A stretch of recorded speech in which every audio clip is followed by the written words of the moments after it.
Hey everybody, Dr. O here. In this video, we're going to cover alternate day fasting, or ADF.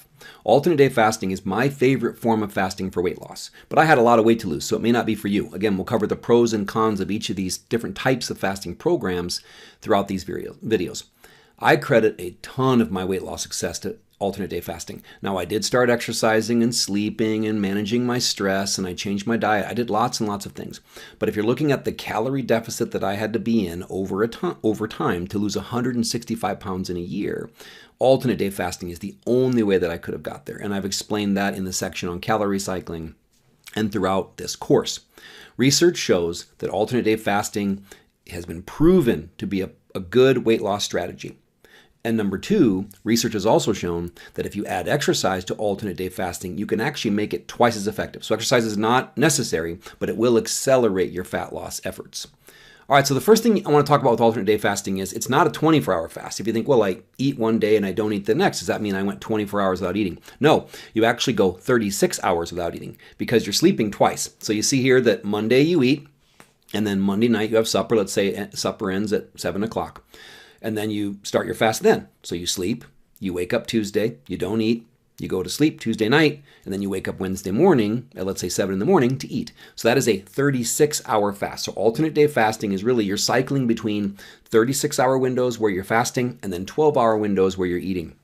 And we've already covered that when you're eating, I expect you to eat 25 or 30 or even 35% more calories than you normally would on those eating days, but you'll still be in a really, really good calorie deficit. So that's one of the reasons I love alternate day fasting is during that 36-hour window, you're sleeping twice, and fasting, the best time to fast is when you're asleep because you're not thinking about it.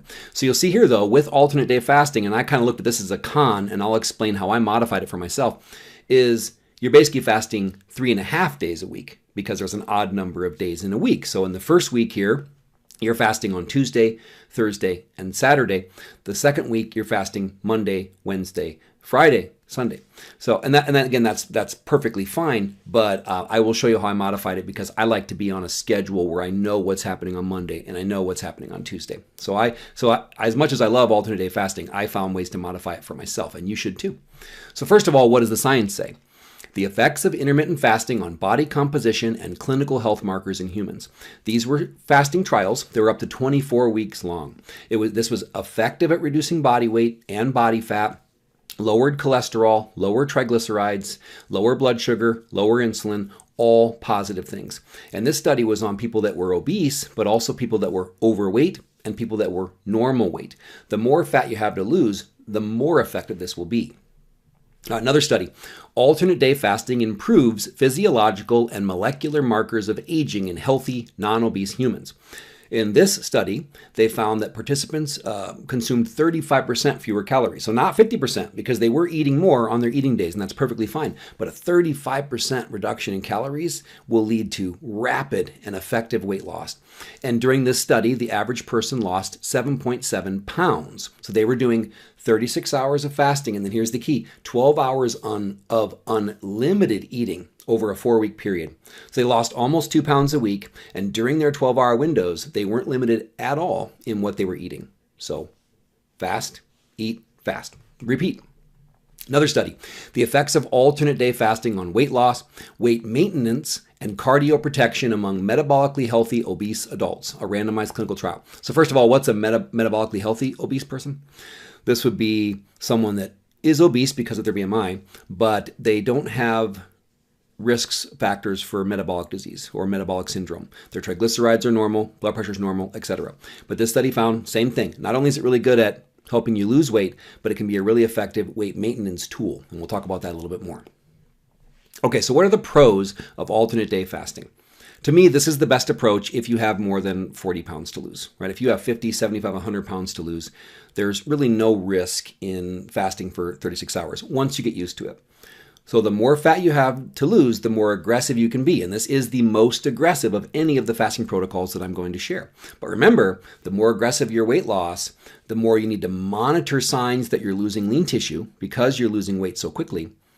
And the more often you should take breaks. You should take what I like to call weight maintenance breaks. And I'll teach you later about how we take periods of time where we settle in at a new weight, we learn how to maintain our weight, and then we can get back into aggressive dieting. Okay, but let me show you, this was my biggest con. So the cons of alternate day fasting, of course it's hard until you get used to it. But the hardest part for me was scheduling, right? I've told you in multiple places that I wanted to fast on days when I was busiest. So for example, Monday and Wednesday are my two busiest days at work. So those are days that I always want to fast. And then I want to keep an exercise schedule. I don't exercise every other day. I exercise, Tuesday, Thursday, Saturday, Sunday. So I wanted to keep my fasting schedule set and my exercise schedule set. So I modified this. So instead of doing alternate day fasting, you could just do 3 or 4 fasts a week. So what I would do is I would fast 3 times one week and then kind of 3.5 or 4 the next week. Let me show you that. So let me show you my fasting schedule. So this is what I liked because it allowed me to fast on the days when I was busiest, which makes fasting easier, and allowed me to eat on the days of exercise. So I would fast, you see here the first week, I would fast Monday, Wednesday, Friday.